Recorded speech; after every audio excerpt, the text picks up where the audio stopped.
Wenn wir uns die Patienten angucken, Regardons les patients qui ont une insuffisance rénale ou une maladie rénale très avancée. Il est probable que 20 à 30% d'entre eux en soient là à cause d'une hypertension.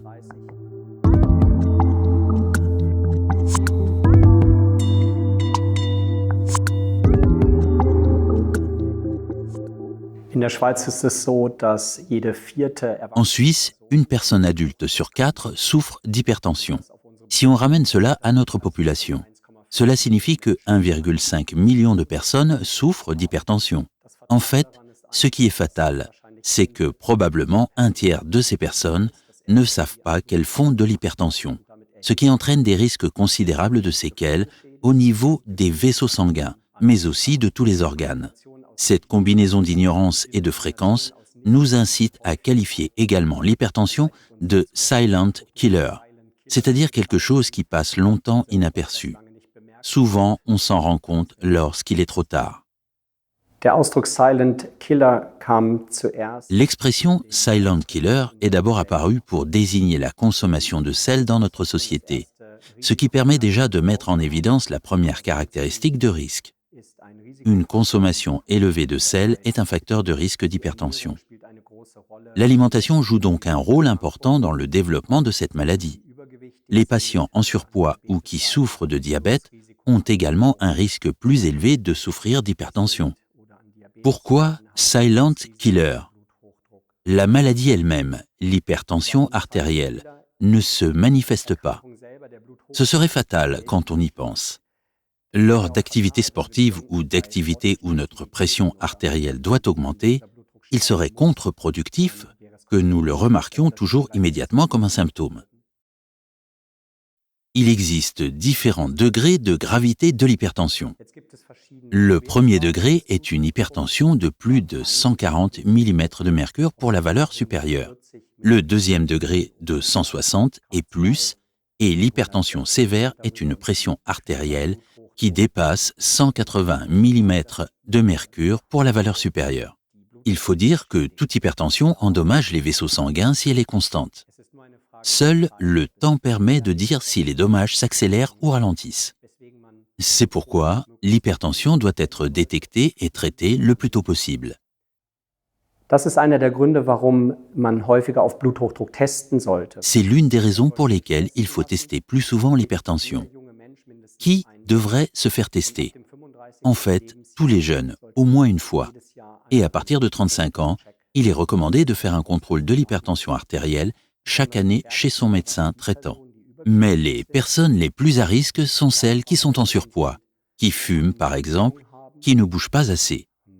Les patients qui ont déjà d'autres maladies, comme le diabète ou d'autres maladies des vaisseaux sanguins, il s'agit certainement de patients pour lesquels il faut vérifier très tôt la tension artérielle et bien l'ajuster.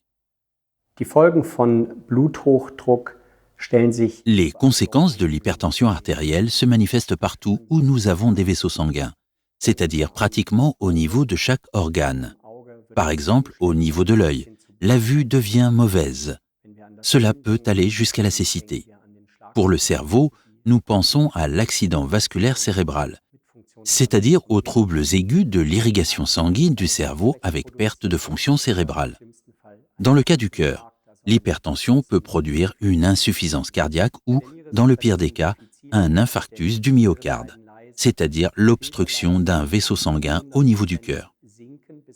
Pour les reins, c'est un peu plus délicat car ils souffrent en silence. La capacité de filtration peut passer de 100% à 20%. Au début, les patients ne s'en rendent pas compte et ce n'est que tardivement qu'apparaissent des troubles tels qu'une intoxication rénale qui peuvent se manifester de différentes manières. Bei der Nierenschädigung muss man zwei Mechanismen verstehen, die. En ce qui concerne les lésions rénales, il faut comprendre deux mécanismes provoqués par l'hypertension. D'une part, des inflammations peuvent se produire dans les petites unités de filtration appelées glomérules. Dans ce cas, le sel et l'eau sont retenus par ces unités de filtration, augmentent la pression artérielle qui dépend en grande partie du sel et de l'eau. Il faut se représenter les choses ainsi. Normalement, les reins régulent le sel et l'eau de manière très stricte.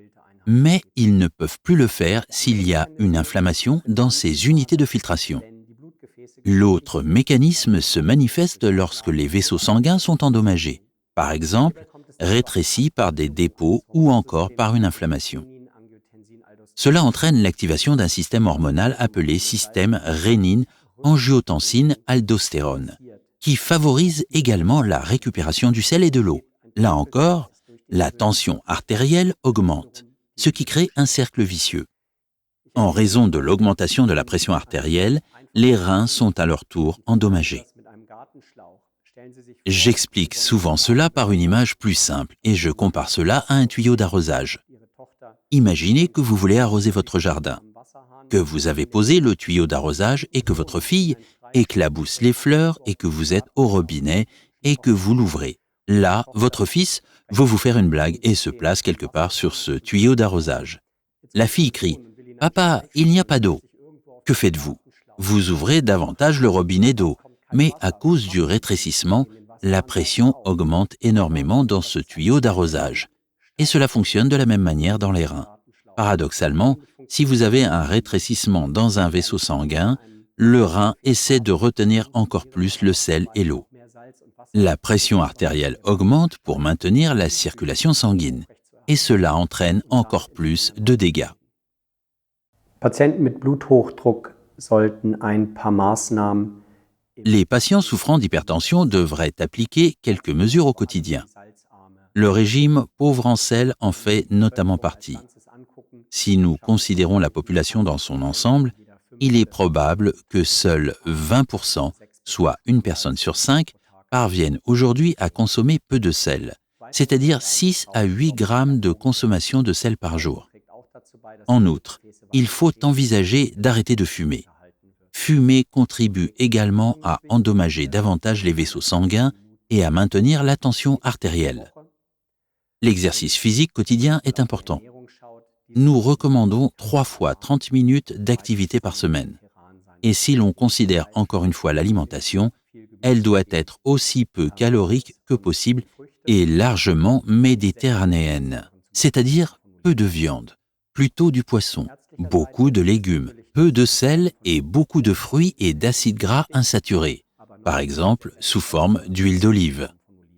Sur le plan médical, il est bien sûr important de prescrire des médicaments contre l'hypertension.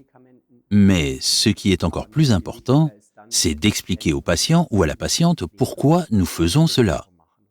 Et c'est là que nous devrions consacrer nettement plus de temps.